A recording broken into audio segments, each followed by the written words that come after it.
వచ్చారు, అబద్ధపు ప్రవక్తలు వచ్చారు, అబద్ధపు బోధకులు వచ్చారు. వినండి జాగ్రత్తగా. అబద్ధపు క్రీస్తులు, అబద్ధపు బోధకులు, అబద్ధపు సేవకులు వచ్చారు.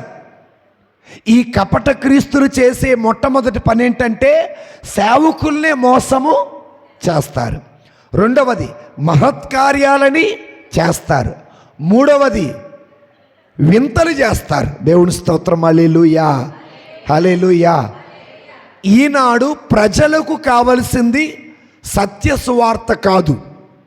ఈనాడు ప్రజలకు కావలసింది సత్యమునందు ప్రతిష్ఠింపబడటం కాదు. ఈనాడు ప్రజలకు కావలసింది యథార్థత కాదు. ఈనాడు ప్రజలకు కావలసింది ఏంటి అంటే మహత్కార్యాలు చెయ్యటం,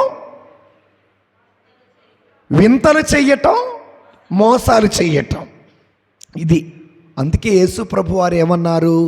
లూకా శుభవార్తలో 21వ అధ్యాయంలో 8వ వచనంలో ఈ విధంగా అంటారు, ఎవరు మిమ్మల్ని మోసం చెయ్యకుండా జాగ్రత్తగా ఉండండి. అనేకులు నా పేరు మీద వస్తారు, నేనే ఆయననని చెబుతారు, కాలము సంపూర్ణమైనదని చెబుతారు, వాళ్ళ వెంట మీరు వెళ్ళకండి. హల్లెలూయా. ఈనాడు మనకు కావలసింది మహత్కార్యాలు కాదు, తర్వాత వింతలు కాదు, మోసం చేసేవారు కాదు, యథార్థవంతులైన సేవకులు మనకి కావాలి. సత్య సువార్త కావాలి, సత్యములో ప్రతిష్ఠించేవాళ్ళు కావాలి. మనల్ని మనం సత్యములో ప్రతిష్ఠించుకోవాలి. హల్లెలూయా హల్లెలూయా హల్లెలూయా. అయితే దేవుని బిడ్డలారా, పౌలు గారు ఇదే మాట అంటాడు. ఏమంటారంటే కొరింథీయులకు రాసినటువంటి 2వ లేఖ 11వ అధ్యాయము 4వ వచనం. యశోద చదువమ్మా, చూడండి జాగ్రత్తగా. ఎవడైనను మీ యొద్ద చేరి మేము బోధించిన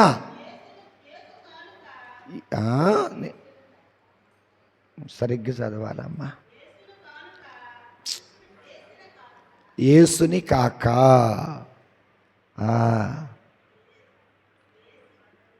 ఓకేనా? 4వ వచనం.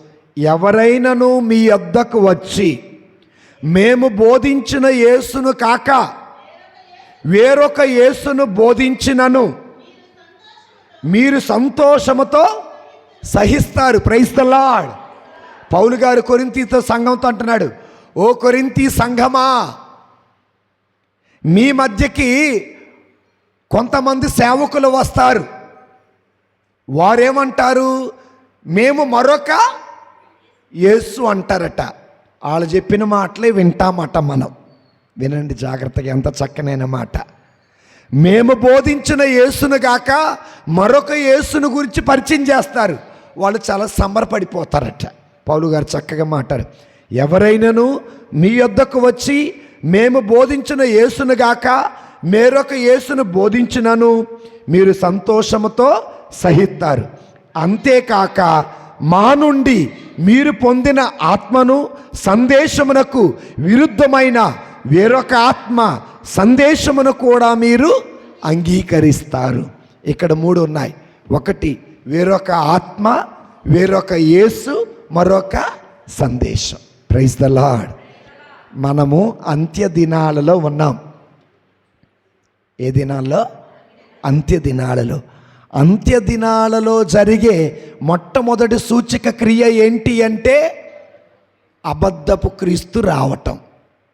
అబద్ధపు సేవకులు వస్తారు, అబద్ధపు ప్రవక్తలు వస్తారు. వాళ్ళు వచ్చి అంటారు, మీరు నమ్మిన యేసు నిజమైన యేసు కాదు అని మరొక యేసును పరిచయము చేస్తారు. మీరు కలిగినటువంటి ఆత్మ నిజమైన ఆత్మ కాదు అని చెప్పి వేరొక ఆత్మను పరిచయము చేస్తారు. మీరు విన్నటువంటి బోధ నిజమైన బోధ కాదు అని వేరొక బోధ చేస్తారు. ఇలా మనము విశ్వసించిన యేసుని కాకుండా మనము విన్న బోధన కాకుండా, మరి మనము పొందినటువంటి ఆత్మను కాకుండా వేరొక యేసును, వేరొక ఆత్మను, వేరొక బోధ చేస్తే వారు అబద్ధపు క్రీస్తులు. హల్లెలూయా, హల్లెలూయా. అయితే ఈ అబద్ధపు క్రీస్తులు చేసేది ఏంటి అంటే, తెస్సలోనిక పౌలు గారు తెస్సలోనిక ప్రజలకు రాసిన 2వ లేఖ 2వ అధ్యాయము 4వ వచనం. సంఖ్యా రాజేశ్వరి. మానవులు పూజించు సమస్తమును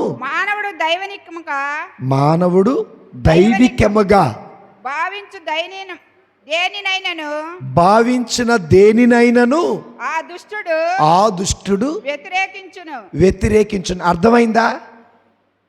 అక్కడ వాక్యములో ఏముందంటే, మానవుడు పూజించేదానిని, మానవుడు ఆరాధించేదానిని ఆ దొంగ క్రీస్తు, ఆ అబద్ధపు క్రీస్తు, ఆ బూటకు క్రీస్తు వ్యతిరేకిస్తాడు. అంటే ఉదాహరణకి ఈ రోజున మనమందరం విశ్వసించింది యేసయ్యని, మనం ఆరాధించేది యేసయ్యని, మనము మహిమపరిచేది యేసయ్యని. ఆ అబద్ధపు క్రీస్తు వచ్చి అంటాడు, మీ ఆరాధన కరెక్ట్ కాదు, మీ ప్రార్థన కరెక్ట్ కాదు, మీ వాక్యము కరెక్ట్ కాదు, నేనే కరెక్ట్ అంటాడట. అందుకే ఎంత చక్కగా ఉంటుందంటే దానిని మనం చక్కగా చదువుకుంటేనే అర్థమవుతుంది. ప్రియమైన దేవుని బిడ్డలారా, సహోదరి సహోదరులారా, ఎందుకు అనగా తెస్సలోనిక ప్రజలకు రాసినటువంటి 2వ లేఖ 2వ అధ్యాయము 4వ వచనం నేను చదువుతున్నాను, చాలా జాగ్రత్తగా వినండి దేవుని బిడ్డ. 2వ అధ్యాయము 4వ వచనం వినండి. మానవులు పూజించే సమస్తమును, అంటే ఈనాడు మనం పూజించేది ఎవరిని? తండ్రి, కుమార, పరిశుద్ధాత్మను. మానవుడు దైవికముగా భావించే దేనిని అయినను. ఈ రోజున మన దేవుడు ఎవరు? తండ్రి, కుమార, పరిశుద్ధాత్మను. ఆ దుష్టుడు వ్యతిరేకించును, అనగా క్రీస్తు విరోధి మరొక బోధ, మరొక ఆత్మ, మరొక క్రీస్తు వ్యతిరేకిస్తాడు.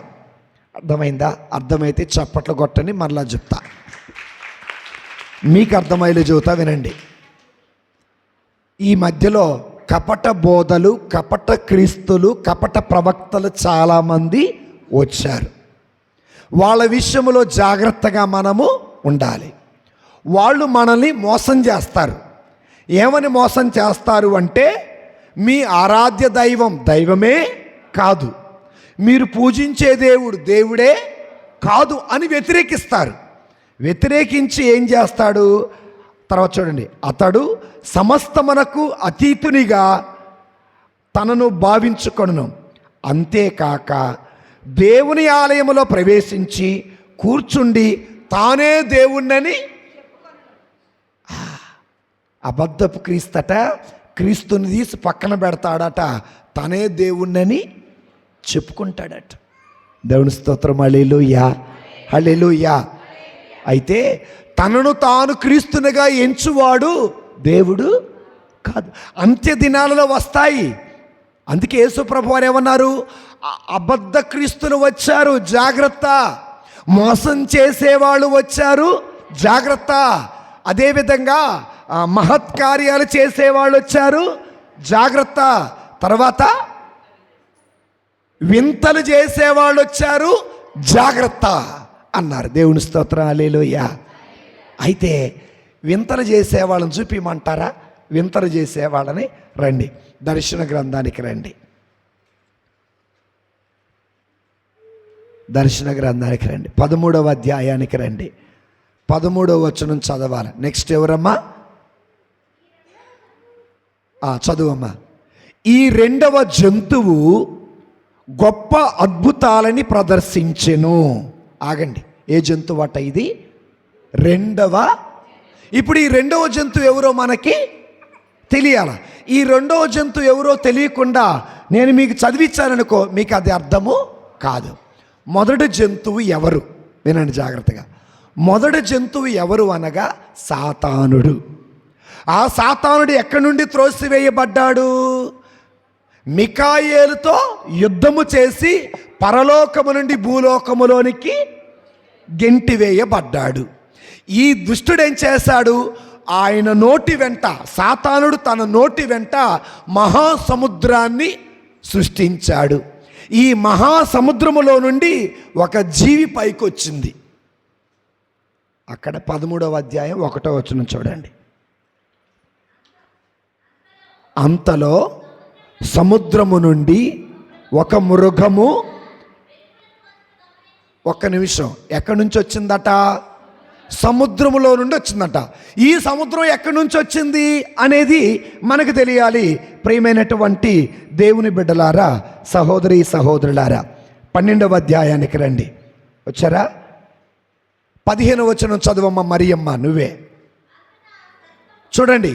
అంతటా ఆ సర్పము నోటి నుండి ఒక భయంకర జల ప్రవాహము సృష్టించినది ఆమెను అనుసరింప చేయుచు ఆ జల ప్రవాహమున పడి ఆమె కొట్టుకొని పోవునని ఆ సర్పము వించెను. ఇప్పుడు ఈ జల ప్రవాహం ఎక్కడి నుంచి వచ్చింది? సర్పము నోటి నుండి వచ్చింది. ఈ సర్పము ఎవరై ఉన్నారు అని మీకు అర్థం కావాలంటే, ప్రియమైనటువంటి దేవుని బిడ్డలారా, సహోదరి సహోదరులారా, అది అర్థం కావాలంటే 7వ వచనం చదువు మరియమ్మ, 12:7. అంతటా దేవలోకమున యుద్ధము ఆరంభమయ్యను. మికాయేలు వానితోటి దూతలు ఆ సర్పముతో యుద్ధము వనర్చిరి. ఆ సర్పమును దాని దూతలు వారిని ఎదిరించి పోరాడిరి. కానీ ఆ సర్పము దాని దూతలు ఓడిపోయిరి. కనుక వారు దివి నుండి వెలుపలకి త్రోసివేయబడిరి. ఆ భయంకర సర్పము బయటికి గెంటివేయబడెను. ఆ సర్పము మనకు సుపరిచితమైనదే. పిశాచము, సాయితాను అనునామముల కలిగిన ఈ సర్పమే లోకమంతటిని మోసం చేస్తుంది. హల్లెలూయా. అర్థమైందా? అర్థం కాలేదా? నేను మరలా చెబుతాను, వినండి. ఇప్పుడు పైనుంచి, ఇందాక కింద నుండి పైకి చదివించుకుంటూ వచ్చా, ఇప్పుడు పైనుండి కిందకు చదివించుకుంటూ వస్తా. దేవుని స్తోత్రం, హల్లెలూయా. మొదటిది, పరలోకములో యుద్ధం జరిగింది. ఎవరెవరికి యుద్ధం జరిగింది? మికాయేలుకి తన దూతలకి, అదేవిధంగా లూసిఫర్కి తన దూతలకి యుద్ధము జరిగింది. లూసిఫరు యుద్ధములో ఓడిపోయింది. ఓడిపోయిన తర్వాత లూసిఫరు తన దూతలు భూలోకానికి గెంటివేయబడ్డారు. అయితే లూసిఫర్ గాడు ఈ లోకానికి వచ్చిన తర్వాత తన నోటి నుండి పెద్ద జల ప్రవాహాన్ని విడుదల చేశాడు. ఎందుకు చేశాడు అనంటే, ఈ లోకాన్ని సర్వనాశనం చేయటం కోసం. అయితే ఈ జల ప్రళయములో నుండి మరొక జీవి వచ్చింది. మొదటి జీవి సర్పము, రెండవ జీవి ఒక జీవి వచ్చింది. ఈ జీవి ఎక్కడ ఉంది? 13వ అధ్యాయం 1వ వచనములో ఉంది. ఏమని ఉన్నది? ఆ జల ప్రవాహము నుండి ఒక జీవి పైకి వచ్చెను. దానికి 10 కొమ్ములు ఉన్నాయి, 7 తలలు ఉన్నాయి. ప్రతి తలకు ఒక కిరీటం ఇవ్వబడింది. తన తలకి దుష్టుడు అనే పేరు రాయబడి ఉన్నదన్నారు. అంటే ఈ రెండవ జీవి ఎవరు అనంటే, వీడు కూడా దుష్టుడే. ఈ రెండవ జీవి ఎవరు అంటే, ఆ సర్పము యొక్క దేవదూత, అంటే సాతాను దేవదూత. ఇప్పుడు ఈ రెండవ జీవి దగ్గర సాతాను శక్తులన్నీ ఇచ్చేశాడు. కింద చదివితే, సాతాను తనకున్న శక్తులు, అధికార శక్తులు, అద్భుత శక్తులు, మాయలు, మంత్రాలన్నీ ఎవరికి ఇచ్చింది? ఈ రెండవ జీవికి వచ్చింది. ఈ రెండవ జీవి ఏం చేసిందంటే, ఇప్పుడు బూటకపు క్రియలు చేస్తుందన్నమాట. ఎక్కడగా ఇప్పుడు చదవాలా? 13వ వచనం చదవాలా. నెక్స్ట్ ఎవరు చదవండి? దర్శన గ్రంథం 13:13. ఆ రెండవ జంతువు, ఆగండి, ఇప్పుడు రెండో జంతువు అంటే ఎవరు అర్థమయ్యారా? మొదటి జంతువు ఎవరు? సర్పము. రెండవ జంతువు ఎవరు? ఆ సముద్రము నుండి వచ్చినటువంటి ఒక జంతువు, మృగము. అర్థమైందా? సో ఈ రెండవ జంతువు గొప్ప అద్భుతములు చేసిన. చదవమ్మా. అది దివి నుండి భువికి అగ్ని వర్షము కురిపించెను, అది అందరూ చూచుచుండగానే. ఒక్క నిమిషం ఆగమ్మ, కంటిన్యూ చేద్దుగానే వినండి. ఇప్పుడు నా వైపు చూడండి అందరూ. ఓకే, నేనున్నా, మోహన్ ఉన్నాడు. నేను వాక్యం చెబుతా, మోహన్ కూడా వాక్యం చెప్తాడు. నేను వాక్యం చెబుతున్నా, ప్రార్థన చేస్తున్నా, ఆరాధన నడిపిస్తున్నా. మోహను ప్రార్థన చేస్తున్నాడు, ఆరాధన చేస్తున్నాడు. ఆకాశము నుండి అగ్ని కురువునుగాక అంటే మీ కళ్ళెదురుగానే కురిసింది. ఇప్పుడు మీరు ఎవరు నమ్ముతారు? నన్ను నమ్ముతారా, ఆయన నమ్ముతారా? ఇది ఎవరు తెలివితేటలో? సాతానుగాడి తెలివితేటలు. ఈ రోజున ప్రజలు నమ్మేది అద్భుత కార్యాలే కానీ సత్య సువార్తని కాదు. మీకు ఇంకా చెప్పాలంటే సాతానుగాడే దేవుడి వెలుగులాగా మన మధ్యలోకి వస్తున్నాడు. వాడు వచ్చాడు కూడా. ఎక్కడుందో చెప్పనా? కొరింథీయులకు రాసినటువంటి 2వ లేఖలో 11వ అధ్యాయంలోకి వెళదాం. కొరింథీయులకు రాసినటువంటి 2వ లేఖ 11వ అధ్యాయానికి వెళదాం. 11వ అధ్యాయములో ప్రియమైన దేవుని బిడ్డలారా, సహోదరి సహోదరులారా, చాలా జాగ్రత్తగా వినండి. 11వ అధ్యాయములో 14వ వచనం చదవాలి. ఎవరు చదువుతున్నారు? మీరు చదివారు కదా, నెక్స్ట్ చదవండి. ఇందులో ఆశ్చర్యమేమీ లేదు, సైతాను కూడా. ఎలాగా? వెలుగు. సైతాన్ ఎలా వచ్చింది? సైతాను కూడా వెలుగు దూత వలె అగపడినట్లు తనను తాను మార్చుకొనగలడు. దేవుని స్తోత్రం, హల్లెలూయా. ఇప్పుడు చూడండి, యోహాను 8:12లో ఏముంది? లోకమునకు వెలుగును, నన్ను అనుసరించువాడు అంధకారము నడవక జీవపు వెలుగును. ఇప్పుడు దేవుడు ఏమై ఉన్నాడు? వెలుగై ఉన్నాడు. సాతాను అసలు రూపం ఏంటి? చీకటి. ఇప్పుడు చీకటిలా ఉన్న సాతానుడు ఏం ధరించి వచ్చాడు? వెలుగును ధరించి వచ్చాడు. ఇప్పుడు వీళ్ళిద్దరిలో నిజమైన వెలుగు ఎవరు? మనసులో ఉండదు, ఎవరికి తెలీదు. మనకి వెలుగు కనపడుతుంది కాబట్టి దేవుడు అనుకున్నా. దేవుడేమన్నాడు? జీవపు వెలుగు అన్నాడు. సాతానుగాడు కూడా ఎలా వచ్చాడు? వెలుగులు అలాగే వచ్చాడు. ఇంకా మీకు అర్థం కావాలంటే, మోషే తన చేతిలో కర్ర కింద పడేశాడు. కర్ర ఏమైంది? పాముగా మారింది. అలాగే ఫరో రాజు దగ్గర ఉన్నటువంటి మాంత్రికులు వాళ్ళ చేతుల్లో కర్రల కింద పడేశారు. అయ్యేమైనాయి? పాముగా. మరి వీళ్ళిద్దరి మధ్య తేడా ఏంటి అంటే, మోషే చేతిలో ఉన్నటువంటి కర్ర ఈ ఫరో రాజు మాంత్రికుల కర్రలను ఏమేసింది? మింగేసింది. అంటే ఎవరి దగ్గర శక్తి ఎక్కువ ఉన్నట్టు? మోషే దగ్గర శక్తి ఉన్నట్టు. అదేవిధంగా దేవుని బిడ్డలారా, ఈ నిజమైన వెలుగు, జీవమునిచ్చే వెలుగు ఏం చేస్తుందంటే ఈ చీకటిని మింగేస్తుంది. ఆ చీకటిని మనం మింగేయాలంటే మనలో జీవపు వెలుగు ఉండాల. జీవపు వెలుగు ఏంటో లేకుండా సాతానుగాడు వచ్చి నేనే వెలుగుని, నన్నే ఆరాధించమంటే తప్పనిసరిగా మనం దాన్నే ఆరాధన చేస్తాం. ఇప్పుడు ఈ దుష్టుడు ఏం చేశాడు? వెలుగులాగా వచ్చాడు. ప్రజల మధ్యలోకి వచ్చి ఏం కుమ్మరించాడు? ఆకాశం నుండి వెలుగును కుమ్మరించాడు. ఇక అందరూ అనుకున్నారు, అమ్మో ఈయన మాట్లాడితే ఆకాశం నుండి అగ్ని ఊడిపడింది, ఈయనే దేవుడు. అర్థమైందా? అబద్ధపు క్రీస్తు చేసే సూచక క్రియలు ఇవే. చదువమ్మా, ఇందాకల మధ్యలో ఆగమన్నాను. కనుక అది కాదు. దర్శన గ్రంథం 13వ అధ్యాయం 13 కాడున్నాం మనం. దర్శన గ్రంథం 13వ అధ్యాయం 13వ వచనం కాడున్నాం. అంతలో ఈ రెండవ జంతువు గొప్ప అద్భుతములను ప్రదర్శించెను. అది దివి నుండి భువికి అగ్ని వర్షమును కురిపించెను. అది అందరూ చూచుచుండగానే జరిగింది.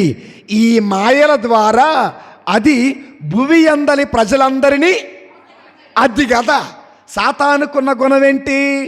మోసం చేయటం. మనం చదివాము లోకాశుభవార్త 21:8 ఏం చదివాము? ఎవరు మిమ్మల్ని మోసం చేసుకోకుండా జాగ్రత్తగా ఉండండి, అనేకులు నా పేరు మీద వస్తారు, నేనే ఆయన్నని చెబుతాడు. సాతానుగాడు వెలుగు వలె వచ్చాడు, వర్షాన్ని, అగ్ని వర్షాన్ని కుమ్మరింపచేశాడు. ఆయన అందరూ ఆశ్చర్యపోయేలాగా చేశాడు. జనులందరిని, విశ్వాసాలను మోసం. గుర్తుపెట్టుకోండి, అబద్ధపు క్రీస్తు మన మధ్యలోకి వచ్చారు. ప్రజలు దేని వెంట పరిగెడుతున్నారు? సత్య సువార్త వెంట పరిగెడుతున్నారా? సత్యములో ప్రతిష్ఠించుకోవటానికి పరిగెడుతున్నారా? అద్భుతాలు, స్వస్థతల కోసం పరిగెడుతున్నారా?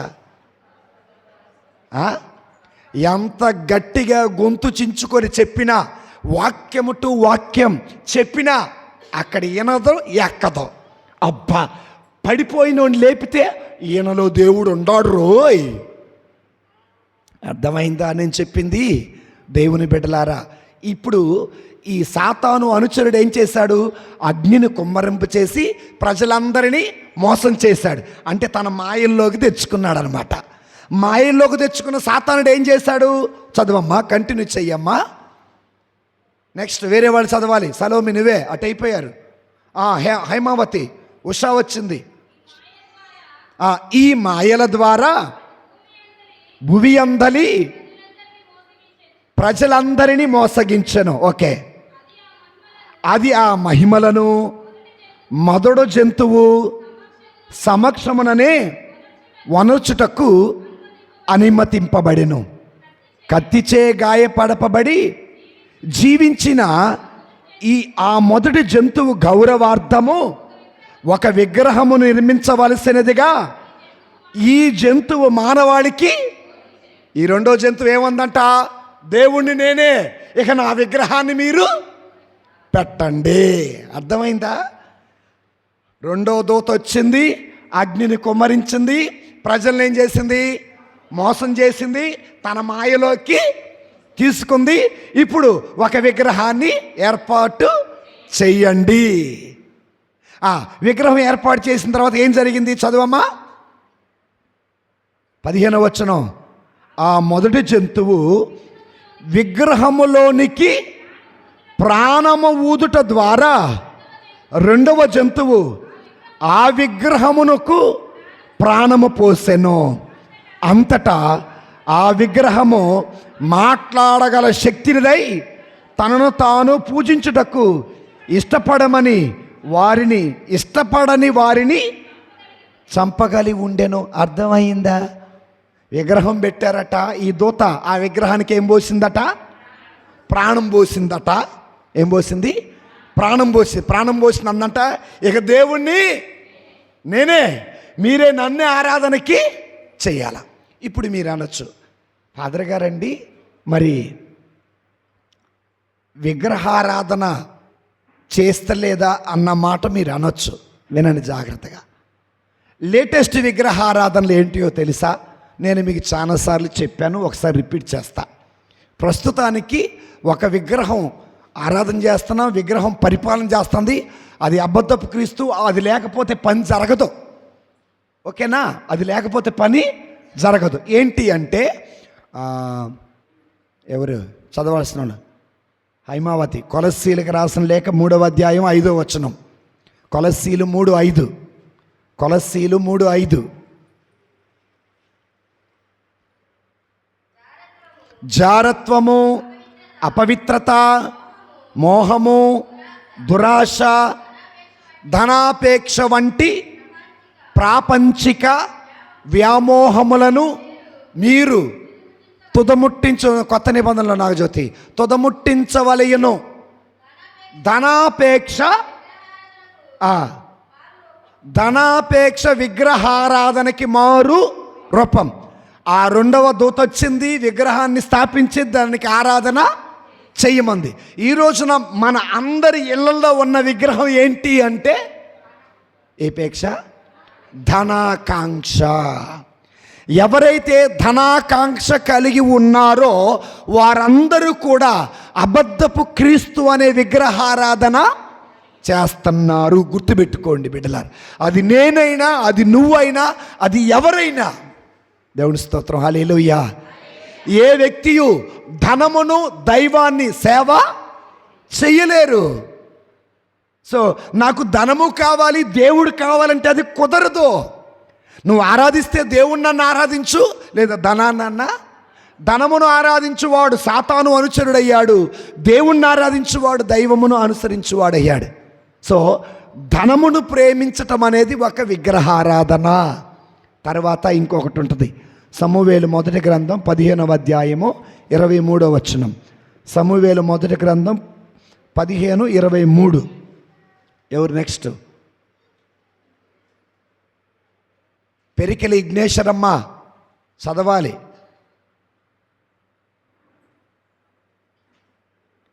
సమూవేలు మొదటి గ్రంథం 15వ అధ్యాయం 23వ వచనం. లేదా?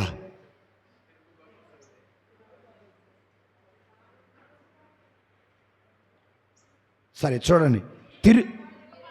తిరుగుబాటు సోది చెప్పించుకోవటం వంటిది. అర్థమైందా? దేవుని మీద తిరగబట్టమే ఎలాంటిదట అంటే, ఎవడైతే సోది వింటాడో, సోది చెప్పించుకుంటాడో, ఆడు మైండ్లో, ఆడి గుండెల్లో ఉండేది సోది చెప్పేదిగా, సోది ఉంది కాబట్టి వాడు దేవుడి మీద ఏం చేస్తాడు? తిరుగుబాటు చేస్తాడు. దేవుని ఆజ్ఞ, దేవుని వాక్యము నీలో ఉంటే నువ్వు దేవుడి మీద తిరుగుబాటు చెయ్యో. నీలో సోది చెప్పినవాడు సోది మాటలు, పెట్టకథలు, హరికథలు, బుర్ర కథలు ఇలాంటివి నీ గుండెల్లో ఉంటే నువ్వు దేవుడి మీద తిరుగుబాటు చేస్తావు. ఆ తర్వాత ఏమన్నా తెలుసా? గర్వము విగ్రహములను పూజించుట వంటిది. అర్థమైందా? మరొకటి, విగ్రహారాధనకు మరొక రూపం ఏంటంటే, ఎవడైతే గర్వము కలిగి ఉంటాడో, ఈ రోజున 2 విషయాల్లో గర్వం. ఏంటిది? ఒకటి పదవి, రెండవది డబ్బు. ఒకటేంటి? పదవి ఉన్నవాడు చాలా అహంకారిగా ఉంటాడు, నాకేం తిరుగులేదు, నన్ను ఎవరేమీ చేయలేరు. రెండవది ఏంటి? డబ్బు. నాకు డబ్బు ఉంటే చాలు, నా పనులన్నీ తీరుతాయి, కొండ మీదైన కోతైన కిందకి దిగొస్తుంది. గర్వం. చూడండి జాగ్రత్తగా.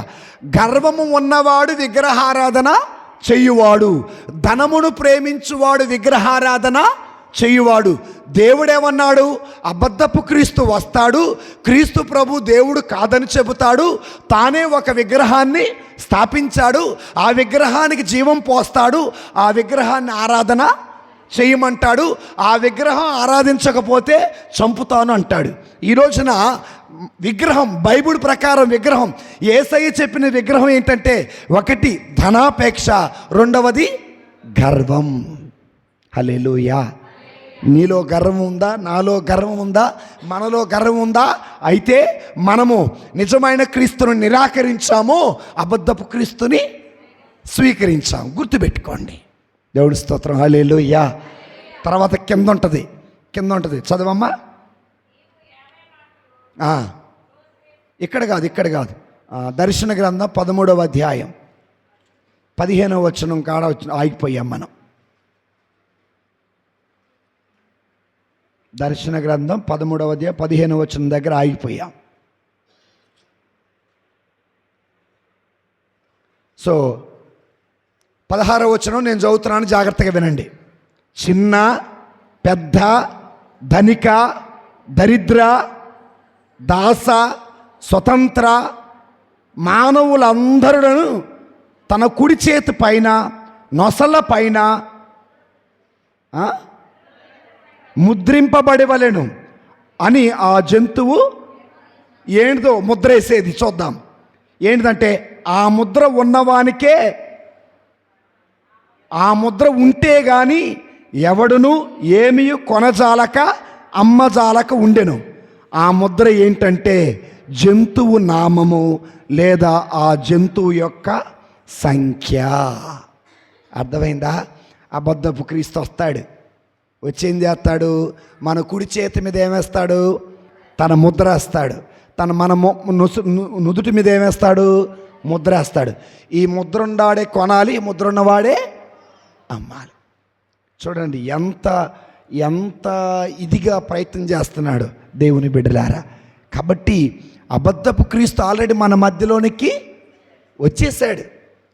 ధన రూపములో వచ్చాడు, గర్వము రూపములోకి వచ్చాడు. మన నుదుటి మీద ముద్ర కూడా వేసేసాడు. అవునా కాదా? వేసాడా లేదా? వేసాడు. కొట్లోకి పోండి, అప్పియాలు ఇస్తాడు. రేపటి రోజున ఫోన్ చేసి అప్పిస్తావా, ఇంటి ముందు వచ్చి కూర్చోమంటావా అంటాడు. సో దేవుని బిడ్డలారా జాగ్రత్తగా ఉండండి. ఎవరు వచ్చేసారు? అబద్ధపు క్రీస్తు వచ్చాడంటే దాని అర్థం ఏంటి? కాలము యుగాంతం వచ్చిందని అర్థం, మనకి మూడిందని అర్థం, లేదా మనకు చావు దగ్గర పడిందని అర్థం, రెండో రాకడని అర్థమైందా? జుట్టు సరిచేయగాక దేవుని స్తోత్రం, హల్లెలూయా. అదేది ఇంటికాడ చేసుకోవాలి, ఏడకొచ్చి చేస్తే అట్ట నువ్వు. అందుకే వాక్యంలో ఒక మాట ఉంది, మీకు చూపిస్తా. యోహాను గారు రాసిన మొదటి లేఖ 2వ అధ్యాయము 22, 23 వచనాలు. ఇటు పక్క చదవని వాళ్ళు ఎవరున్నంటే చదవండి. అందరు చదివారు? ఉషా చదివామమ్మా? Very good. ఇప్పుడు ఇటు పక్కే సలోమి చదువు. యోహాను గారు రాసిన మొదటి లేఖ 2వ అధ్యాయం 22వ వచనం చదువుకుందా. అయినచో అసత్యవాది ఎవడు? యేసును క్రీస్తు కాదు అనువాడే. దీని అర్థమైందా? యేసును క్రీస్తు కాదు అంటావు ఏంటి? యేసు అంటే అర్థం తెలియాలా? క్రీస్తు అంటే అర్థము, యేసు అనగా అర్థము రక్షకుడు అని అర్థం, క్రీస్తు అనగా అర్థము అభిషక్తుడు అని అర్థం. అయితే ఈ అబద్ధపు క్రీస్తులట యేసునే అంగీకరిస్తారు కానీ క్రీస్తునైతే అంగీకరించడు. మరి యేసును అంగీకరించినప్పుడు క్రీస్తుని ఎందుకు అంగీకరించరు? యేసు ఎవరు అంటే మరియ తల్లి కుమారుడు. యేసు ఎవరంటే వడ్రంగి కుమారుడు. యేసు ప్రభువారు ఎవరంటే నజరేతు నివాసియగు యేసు. ఇంతే. ఇప్పుడు క్రీస్తు ఎవరు అంటే దేవుని కుమారుడు. యోర్దాను నదిలో యేసు ప్రభువారు బాప్తిస్మము పొందినప్పుడు, పరిశుద్ధాత్మ దేవుడు దిగివచ్చినప్పుడు, ఇతడు నా ప్రియమైన కుమారుడు. క్రీస్తుని తన కుమారుడిగా ప్రకటించాడు భగవంతుడైనటువంటి తండ్రి దేవుడు. కొంతమంది ఏమంటారంటే యేసు క్రీస్తు కాదు, అంటే యేసు మరియ కుమారుడే కానీ దేవుని కుమారుడు కాదు. వీళ్ళందరూ అసత్య బోధకులు. అర్థమైందా? అర్థం కాలేదా? నేను మరలా చెబుతా వినండి. యేసు అనగా లోక రక్షకుడు. అయితే యేసు యాకోబు కుమారుడు, యోసేపు కుమారుడు, మరియ కుమారుడు, నజరేతు నివాసియగు యేసు. అంతే. ఇక ఇంతకంటే ఏం లేదు. ఇప్పుడు క్రీస్తు దగ్గరికి వద్దాం. క్రీస్తు ఎవరు? దేవుని కుమారుడు. వాళ్ళు ఏమంటారు? ఈయన్ని మేము మరియ కుమారులాగా అంగీకరిస్తాము కానీ యెహోవా దేవుడు కుమారులాగా మేము అంగీకరించమంటారు. క్రీస్తు విరోధులు చేస్తున్న పని అది. అయితే కింద వాక్యంలో ఉంటుంది, ఏమన్నట్టు చదవమ్మా. తండ్రి కుమారులు ఇరువురును తిరస్కరించువాడే క్రీస్తు. తండ్రి కుమారుల్ని ఇరువురిని ఎవరైతే తిరస్కరిస్తారో వారే క్రీస్తు. మీకు ఇప్పుడు డౌట్ రావాలి, ఫాదర్ గారు వాళ్ళు తిరస్కరించింది క్రీస్తునే కదా, తండ్రిని కాదు కదా అన్న ఆ డౌట్ మీకు రావాలా? ఆ డౌట్ వచ్చినప్పుడు నేనేమంటానంటే యేసు ప్రభు అంటారు, తండ్రిని స్వీకరించువాడు నన్ను స్వీకరించినవాడు. తండ్రికున్నదంతయు నాది, నాకున్నదంతా తండ్రి కుమారులు ఇద్దరు ఏకమై ఉన్నాం. తర్వాత వచనం చదువమ్మా. ఎట్లనా? కుమారుని తిరస్కరించువాడు తండ్రిని కూడా తిరస్కరించును, కుమారుని అంగీకరించువాడు తండ్రిని కూడా అంగీకరించును. చాలమ్మా, అర్థమైందా? క్రీస్తు విరోధి ఇలాంటి గుణగణాలు కలిగి ఉంటాడు. కాబట్టి దేవుని బిడ్డలారా చాలా జాగ్రత్తగా వినండి. దేవుని బిడ్డలారా, చాలా లోతైన విషయంలో మనం ఈరోజు వింటున్నాం. ఎవరు వచ్చారట? నేనే క్రీస్తును అని చెప్పుకునే అబద్ధపు క్రీస్తులు వచ్చారు. వచ్చి ఏం చేస్తారట? యేసు క్రీస్తు కాదు అని చెబుతారు. యేసు క్రీస్తు కాదని, దేవుని కుమారుడు కాదు, దేవుడు కాదని చెబుతారు. రెండవది ఏం చెబుతారు? మన భక్తిని, మన ఆరాధన, మన దేవుడు దేవుడు కాదని చెబుతారు. మన ముందు ఏ కార్యాలు చేస్తారు? మహత్కార్యాలు చేస్తారు. ఇంకొకటి ఒక పదం ఉంది, వింతలు చేస్తారు. ఎందుకు వింతలు చేశారు? వాళ్ళ మాయలోకి పోవటానికి. వాళ్ళ మాయలోకి పోయినాక వాళ్ళు గుళ్ళో కూర్చొని అంటారు, నేనే దేవుణ్ణి, నాకే మీరు ఆరాధన చెయ్యాలంటారు. మరి ఇదంతా తెలుసుకోవటం ఎలా? మన సంఘాల్లోకి, మన గ్రామంలోకి వచ్చింది బూటకపు క్రీస్తులు, అబద్ధపు క్రీస్తులు, అబద్ధపు బోధకులు అని తెలుసుకోవటం ఎలాగో మనకు తెలియాలంటే సలోమి 24 నుండి చదవండి. అందరూ చూడాలి, 24 నుండి చదవాలి. వినండి జాగ్రత్త. మొదటి నుండి మీరు విన్న సందేశాన్ని మీ హృదయముల యందు పదులుపరుచుకోండి. మొదటి నుండి మీరు వినిన సందేశము మీ హృదయముల యందు నిలిచి ఉన్నచో మీరు సర్వదా తండ్రి కుమారులతో ఐక్యమునొంది జీవిస్తారు. ఇదియే క్రీస్తు మనకు వాగ్దానం చేసింది. చాలమ్మా, ఇప్పుడు వినండి, నేను అర్థం చెబుతా. ఇక మిమ్మల్ని ఎవరు మోసం చేయకుండా వినాలంటే గుండెల నిండా ఏం పెట్టుకోవాలి? వాక్యం పెట్టుకోవాలి. గుండెల నిండా వాక్యం ఉంటే 3 జరుగుతాయి. తండ్రి కుమారులు ఏకమై ఉన్నట్టుగా నువ్వు కూడా దేవుడితో ఏకమవుతావు. నువ్వు కూడా దేవుడితో ఏకమైనప్పుడు అబద్ధపు ప్రవక్తలు వచ్చినా, అబద్ధపు క్రీస్తులు వచ్చినా, దొంగ క్రీస్తులు వచ్చినా, మాయలు చేసేవాళ్ళు వచ్చినా, మోసాలు చేసేవాళ్ళు వచ్చినా, బూటకాలు చేసేవాళ్ళు వచ్చినా నువ్వు వాటిని ఏం చేస్తావు? తిరస్కరిస్తావు. ఎందుకు? నీ గుండెలో సత్యం అనే క్రీస్తు ఉన్నాడు, జీవం అనే దేవుడు ఉన్నాడు. నువ్వు మొదటి నిండా విన్నటువంటి వాక్యం నీ గుండెల్లో ఉంది కాబట్టి నువ్వు ఆ అసత్యాన్ని తృణీకరిస్తావు అని వాక్యం పలుకుతుంది. కాబట్టి ఆల్రెడీ సమాజంలోకి వచ్చేసాడు. ఎవడాడు? సైతాన్ అనగాకండి. వాడు ఒక పేరు పెట్టుకున్నాడు, మరొక క్రీస్తు, అబద్ధపు క్రీస్తు అని పేరు పెట్టుకున్నాడు. నేనే క్రీస్తునన్నాడు, చెప్పుకుంటున్నాడు. కాబట్టి అయితే మనకు డౌట్ వచ్చింది కదా, నిజమైన క్రీస్తు ఎవరు అంటే చెప్పా. ఆ డౌట్ రాకుండా కూడా వాడు ఎలాగొచ్చాడు? క్రీస్తు వెలుగులాగే ఉన్నాడు, ఆడు కూడా డౌట్ రాకుండా ప్రవర్తిస్తాడు. దేవుని బిడ్డలారా, హల్లెలూయా. కాబట్టి జాగ్రత్త, గుండెల నిండా వాక్యం పెట్టుకోండి. దేవుడు నీతో ఉంటాడు. దేవుడితో పెన వేసుకోవాల్సిందిగా మనం చేస్తున్నాం దేవుని బిడ్డలారా. సో అంత్య దినాలలో, చివరి దినాలలో మనం ఉన్నాం. అబద్ధపు క్రీస్తులు వచ్చారు, మనల్ని ఏం చేస్తున్నారు?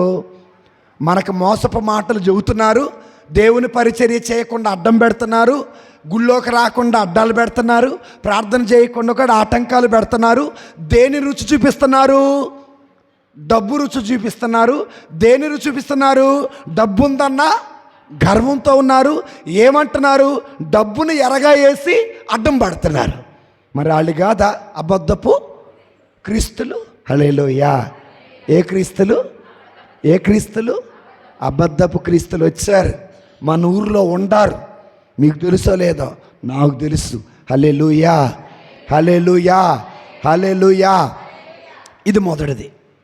రెండవది, అంత్య దినాలలో, ఏ దినాలలో? అంత్య దినాలలో జరిగే ఇంకొక కార్యం ఏంటంటే యుద్ధాలు. ఏంటిది? యుద్ధాలు జరుగుతున్నాయి. యుద్ధాలు ఎక్కడైనా? ఎక్కడ లేవనగా అక్కడి దేవుని బిడ్డలారా. ఫస్ట్ది నవంబర్ 10వ తారీఖున ఢిల్లీలో ఎర్రకోట దగ్గర బాంబ్ బ్లాస్టింగు జరిగింది. దానిని చేసింది ఎవరు అనంటే భారతీయులే. ఎవరు? వాళ్ళు 5 డాక్టర్స్. వీళ్ళు 5 డాక్టర్స్ అల్ ఖైదా వాళ్ళతో చేతులు కలిపి సొంత దేశంలోనే బాంబు పెట్టి ఎంతోమంది ప్రాణాలు కోల్పోవటానికి దోహదపడ్డారు. ఇప్పుడు ఇండియా పాకిస్తాన్ మీద సిద్ధంగా ఉంది. దేనికి? యుద్ధం చేయటానికి. ఇది మొదటిది. రెండవది, ఆఫ్ఘనిస్తాన్కి పాకిస్తాన్కి ఎప్పుడు యుద్ధం జరుగుతూనే ఉంటుంది. ఇప్పుడు లేటెస్ట్గా రష్యాకి ఉక్రెయిన్కి మధ్య యుద్ధం జరుగుతూనే ఉంది. దేవుని బిడ్డలారా చూడండి జాగ్రత్తగా. తర్వాత ఇజ్రాయేల్ దేశం ఇంతకుముందు గాజా మీద అటాక్ చేసింది. మరి అదేవిధంగా ఇజ్రాయేలు ఖాతర్ మీద యుద్ధం చేయటానికి సిద్ధంగా ఉంది. ప్రియమైన దేవుని బిడ్డలారా, బంగ్లాదేశ్లో ప్రభుత్వం అనేది శిథిలమైపోయింది. దేవుని బిడ్డలారా, నేపాల్లో దేవుని బిడ్డలారా క్రిస్టియన్ యువకుల్ని తగలబెట్టారు. నెప్పంటించి యువకులందరినీ కూడా తగలబెట్టడం జరిగింది.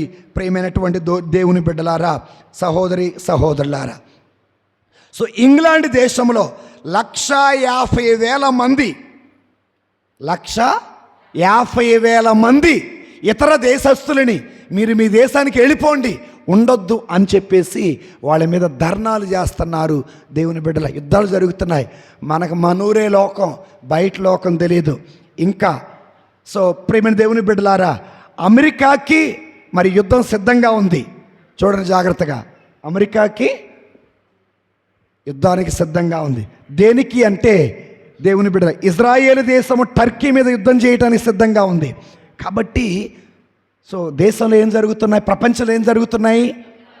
యుద్ధాలు జరుగుతున్నాయి. అంటే దాని అర్థం ఏంటి? బైబిల్ ప్రకారము రెండవ రాకడకి, అంత్య దినాలకి సూచన. సో మరో క్రీస్తు వచ్చాడు, యుద్ధాలు జరుగుతున్నాయి. ఇంకొంచెం కిందకొద్దాం. శ్రమలు ఏంటి? వేద హింసలు ఎవరి మీద? క్రైస్తవుల మీద. దేవుని స్తోత్రం, హల్లెలూయా. ఎక్కడ చెప్పండి, నేను చెబుతానండి. మొజాంబిక్. ఎక్కడ? మొజాంబిక్ దేశంలో 20 మంది క్రైస్తవులు తలలు కోసేశారు. 20 మంది క్రైస్తవులు తలకాయలు కోసేశారు. వాళ్ళంతా యువకులే. ఎవరో తెలుసా కోసింది?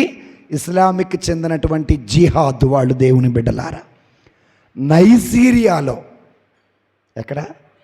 నైజీరియాలో 150 మంది క్రైస్తవుల్ని గొయ్యి తీసి గోతిలో సజీవంగా సమాధి చేశారు. వాళ్ళు క్రైస్తవులే, చేసింది మళ్ళా జిహాదు వాళ్ళే.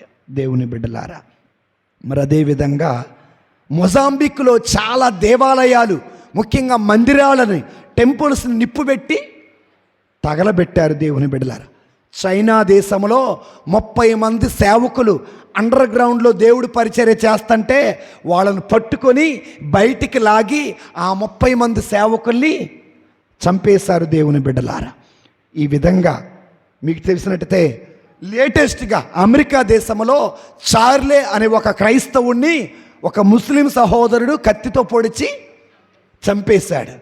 ఎందుకంటే దేవుని సువార్త చేస్తున్నాడు. సో ఈ విధంగా క్రైస్తవుల మీద ఏం జరుగుతున్నాయి? మొజాంబిలో కానీ, నైజీరియాలో కానీ, చైనాలో కానీ, లేకపోతే అమెరికాలో కానీ. ఇక మన కాడికి వద్దాం. మనమంటే ఇండియా దగ్గరకు వద్దాం. మనం ఏ సంవత్సరంలో ఉన్నాం? 2025 సంవత్సరం. జనవరి నెల నుండి జూన్ నెల వరకు మొత్తం 22 రాష్ట్రాలలో 334 క్రైస్తవుల మీద దాడులు జరిగాయి. ఎక్కడ? భారతదేశంలోనే. ఉత్తరప్రదేశ్లో 95 ఇన్సిడెంట్స్ జరిగాయి. మరి ఛత్తీస్గఢ్లో 86 సంఘటనలు జరిగాయి. ప్రియమైనటువంటి దేవుని బిడ్డలారా, సహోదరులారా, ఈ దాడులన్నీ ఎవరి మీద జరిగాయి? క్రైస్తవుల మీద జరిగాయి. అక్కడ వరకు ఎందుకు, మీకు తెలిసిందే. పగడాల ప్రవీణ్ గారు క్రైస్తవుడి మీద ఏం జరిగింది? దాడి జరిగింది. ఇంకా మీకు చెప్పాలంటే ఛత్తీస్గఢ్లోనే 2 సిస్టర్ని ఏం చేశారు? పట్టుకొని చెరసాలలో పెట్టి బాధ పెట్టారు. ఈ విధంగా ఎన్నో క్రైస్తవుల మీద వేద హింసలు జరుగుతున్నాయి. ప్రియమైన దేవుని బిడ్డలారా, అయితే ఇప్పుడు మనం ఏం చేయాలి? క్రైస్తవుల మీద వేదహింసలు చేస్తుంటే ఏం చేయాలా? యుద్ధాలు తీసుకుని వెళ్ళాలా? దేవుడి చరిత్రలో మనకు ఒకటి నేర్పారు. శత్రువు మీద గెలవాలంటే గిద్యోను స్తుతి ప్రార్థన చేసినట్టుగా మనం కూడా స్తుతి ప్రార్థన, ఇశ్రాయేలు ప్రజలు యెరికో పట్టణము చుట్టూరు స్తుతి ప్రార్థన చేసినట్టుగా మనం కూడా స్తుతి ప్రార్థన చేయాలి. పేతురు యోహాను చెరసాలలో బంధింపబడితే సంఘమంతా ఏకమై ప్రార్థన చేసింది. సంఘమంతా ఏకమై చెరసాలలో బంధింపబడిన పౌలు శిలాసులు ప్రార్థన చేశారు. ఈ రోజున క్రైస్తవులందరూ ఏకమవ్వాలి. ఈ రోజున అది ఏ సంఘమైనా కూడా క్రైస్తవులందరూ ఏకమయ్యాలి. ఏక విశ్వాసముతో, ఏక ఆత్మతో, ఏక హృదయముతో, ఏక దేవునికి ప్రార్థన చేయాలి. ఆయన మాత్రమే శత్రువుల మనసును మార్చగలడు. కాబట్టి క్రైస్తవులు చంపుతున్నారని మనం యుద్ధాలు చేయకూడదు, ప్రార్థన మాత్రమే చేయాలి. యేసయ్య మనకి నేర్పింది ఒకటే, ఇదిగో శిక్షించటం నా బాధ్యత, క్షమించటం నీ బాధ్యత, ప్రార్థన చేయటం మీ బాధ్యత, యుద్ధం చేయటం దేవుని బాధ్యత. ఇదంతా ఎందుకు చెబుతున్నానంటే, దొంగ క్రీస్తులు వచ్చారు, అంత్య దినాలకు సూచన. యుద్ధాలు జరుగుతున్నాయి, అంత్య దినాలకి సూచన. క్రైస్తవులపై దాడులు జరుగుతున్నాయి, అంత్య దినాలకి సూచన. క్రైస్తవ సంఘమా, క్రైస్తవ జనాంగమా, క్రైస్తవ సేవకులారా ఏకమవుదాం. క్రైస్తవుల కొరకు ప్రార్థన చేద్దాం. క్రైస్తవులు హింసిస్తున్న వారి కొరకు ప్రార్థన చేద్దాం. బూటకపు బోధకుల కొరకు, ప్రవక్తల కొరకు, అబద్ధపు క్రీస్తుల కొరకు ప్రార్థన చేద్దాం. వారు కూడా హృదయ పరివర్తన చెంది నిజమైన దేవుడు ఎవరో తెలుసుకొని ఆయనను ఆరాధించేలా చేయమని మనం ప్రార్థన చేద్దాం. అలా ప్రార్థన చేసినప్పుడు మాత్రమే మనం నిజమైన క్రైస్తవులు అవుతాం. అలా ప్రార్థన చేయనప్పుడు పగ తీర్చుకుంటే మనము క్రైస్తవులం కాదు, ప్రేమైన దేవుని బిడ్డలారా. కాబట్టి అలాంటి శక్తిని మనం పొందుకోవాలి. జాగ్రత్త, ఎవరు ఎప్పుడు ఎలా చచ్చిపోతారో తెలియదు, యేసయ్య ఎప్పుడు వస్తాడో తెలియదు, మన బతుకు ఎప్పుడు అంతమైద్దో తెలియదు. అందుకే సిద్ధంగా ఉండండి, ధైర్యంగా ఉండండి, మెలకువ కలిగి ఉండండి. పిత, పుత్ర, పవిత్ర ఆత్మనామమున ఆమేన్. అందరం లేచినబడి విశ్వాస ప్రమాణం చెప్పు.